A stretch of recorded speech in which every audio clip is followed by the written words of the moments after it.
Assalamualaikum warahmatullahi wabarakatuh. Perkenalkan, nama saya Monica dengan NPM 2105111001008. Saya berasal dari Prodi Kehutanan dengan mata kuliah Konservasi Sumber Daya Alam Hayati.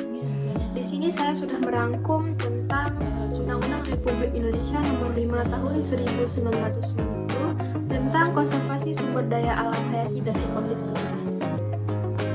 Sumber daya alam hayati dan ekosistemnya merupakan bagian terpenting dari sumber daya alam yang terdiri dari alam hewani, alam nabati ataupun berupa fenomena alam, baik secara masing-masing maupun bersama-sama mempunyai fungsi dan manfaat sebagai unsur pembentuk lingkungan hidup yang kehadirannya tidak dapat diganti.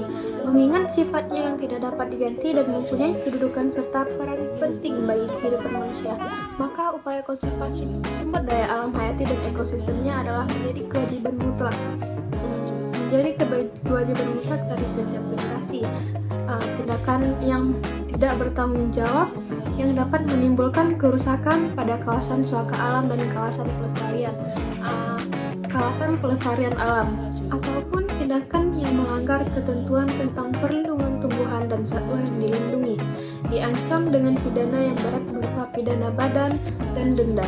Pidana yang berat tersebut dipandang perlu karena kerusakan atau kepunahan salah satu unsur sumber daya alam hayati dan ekosistemnya akan mengakibatkan kerugian besar bagi masyarakat yang tidak dapat dinilai dengan materi. Sedangkan pemulihannya kepada keadaan semula tidak mungkin lagi, oleh karena sifatnya yang luas dan menyangkut kepentingan masyarakat secara keseluruhan, maka upaya konservasi sumber daya alam hayati dan ekosistemnya merupakan tanggung jawab dan kewajiban pemerintah serta masyarakat. Peran serta rakyat akan diarahkan dan digerakkan oleh pemerintah melalui kegiatan yang berdaya guna untuk berhasil guna. Untuk itu, pemerintah berkewajiban meningkatkan pendidikan dan penyuluhan bagi masyarakat dalam rangka sadar konservasi. Berikut ini saya juga sudah merangkum beberapa keberhasilan konservasi sumber daya alam hayati dan ekosistemnya yang berkaitan erat dengan tercapainya 3 sasaran konservasi. Yang diantaranya itu ada 1, menjamin terpeliharanya proses ekologis yang menunjang sistem penjaga kehidupan bagi kelangsungan pembangunan dan kesejahteraan manusia atau perlindungan sistem penjaga kehidupan. Kemudian yang kedua ada menjamin terpeliharanya keanekaragaman sumber genetik dan tipe-tipe ekosistemnya sehingga mampu menunjang pembangunan ilmu pengetahuan dan teknologi yang memungkinkan pemenuhan kebutuhan manusia yang menggunakan sumber daya alam hayati bagi kesejahteraan atau pengawetan sumber plasma nafta.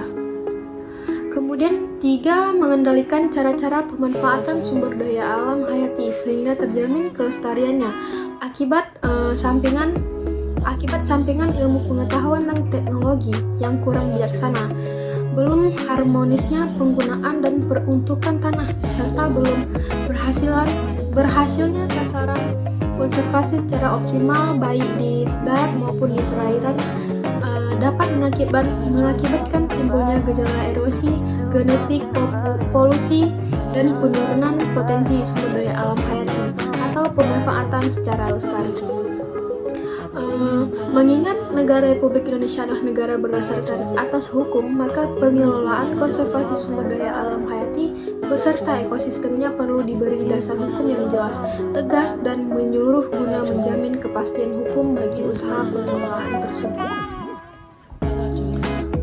Kemudian, upaya pemanfaatan secara lestari sebagai salah satu aspek konservasi sumber daya alam hayati dan ekosistemnya belum sepenuhnya dikembangkan sesuai dengan kebutuhan. Demikian pula, pengelolaan kawasan pelestarian alam dalam bentuk taman nasional, taman hutan raya, dan taman wisata alam yang menyatukan fungsi perlindungan, sistem penjaga kehidupan, pengawetan keanekaragaman jenis tumbuhan dan satwa beserta ekosistem. Kemudian pemanfaatan secara lestari. Undang-Undang Konservasi Sumber Daya Alam Hayati dan Ekosistemnya yang bersifat nasional dan menyeluruh sangat diperlukan sebagai dasar hukum untuk mengatur perlindungan sistem penyangga kehidupan, pengawetan keanekaragaman jenis tumbuhan dan satwa beserta ekosistemnya, dan pemanfaatan secara lestari sumber daya alam, hayati dan ekosistemnya agar dapat menjamin pemanfaatannya bagi kesejahteraan masyarakat dan peningkatan mutu kehidupan manusia. Undang-undang ini memuat ketentuan-ketentuan yang bersifat pokok dan mencakup semua segi di bidang konservasi sumber daya alam, hayati dan ekosistemnya. Sedangkan pelaksanaannya diatur dengan peraturan pemerintah. Mungkin sekian penjelasan dari saya. Assalamualaikum warahmatullahi wabarakatuh.